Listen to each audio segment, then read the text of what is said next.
Hello guys, in this video I will show you how to install an operating system such as Windows or Linux without using a USB drive. In this step-by-step guide, we will create a multi-boot ISO setup using the internal hard drive, allowing you to install an operating system directly from your system storage instead of relying on USB or other external media. So without wasting any time, let's get started. First, open Disk Management by right-clicking on the Start button and selecting Disk Management. Next, we're going to create a 1 GB multi-boot partition. Right-click on the C drive and choose Shrink Volume. When it asks for the amount to shrink, enter 1024 MB and click Shrink.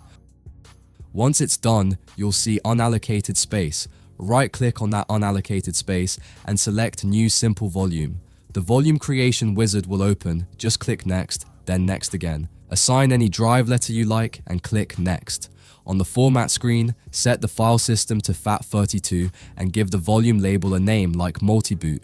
Then click Next and then Finish to complete the process. Next we will download some tools, so close the disk management and open your browser and search for BOOTICE. It's a partition management tool. Go to the Major Geeks website and click the download button to get it.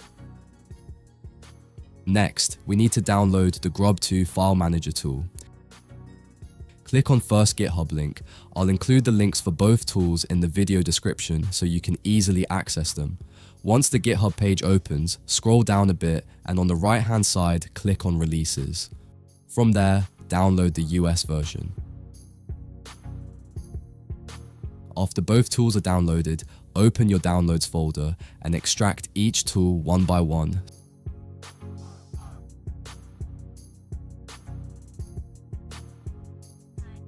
After extracting both tools, open the grubfm folder and locate the file named grubfmx64.efi. Rename this file to boot, then copy the boot file. Go to this PC, now open the Multiboot Partition drive and paste the copied boot file there. Next, go back to the Downloads folder and open the BOOTICE folder. Run the BOOTICE application. Go to the UEFI tab and click on Edit Boot Entries. Click Add. Then browse and select the boot file you pasted earlier in the Multiboot partition. Once selected, you should see a message confirming that a new UEFI boot entry has been successfully added. Click OK. Now set the menu title for this new boot entry. You can name it Multiboot if you like. In the boot part dropdown, make sure the FAT32 multi-boot drive is selected. Then click Save Current Boot Entry and close the window. After that, go to the Physical Disk tab. Click on Parts Manage, select the multi-boot partition from the list and choose Remove Drive Letter, then click Hide. Close the window and exit BOOTICE. Next, we need to copy the operating system ISO files. Make sure you already have the ISO files ready. In this demonstration, I'll be testing with Windows 11 and Ubuntu ISO files. Copy the ISO files and open this PC. If you have an extra partition other than the C drive, such as D, E, or F, you can safely paste the ISO files there. It's important not to store them on the C drive because during installation, we will format only the C drive and the operating system will be loaded from the other partition. In my case, I don't have any additional partition available, so I will shrink the C drive and create a new partition for this purpose.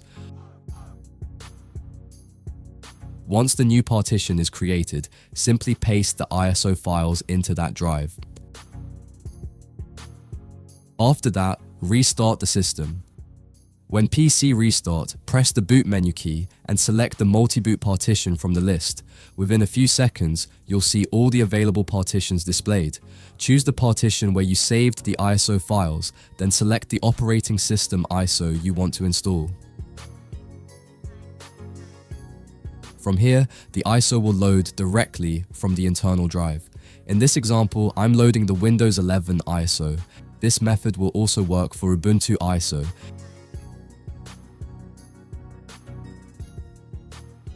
It will load perfectly from the internal drive. This makes it a very useful and interesting method for anyone who doesn't have a USB drive but still wants to install an operating system. You can even keep multiple ISO files and use this setup as a multi-boot installer. And that's it for this video. If you found it helpful, don't forget to like and subscribe to the channel. If you run into any issues during the process, feel free to leave a comment and I'll be happy to help. Thanks for watching, and I'll see you in the next video.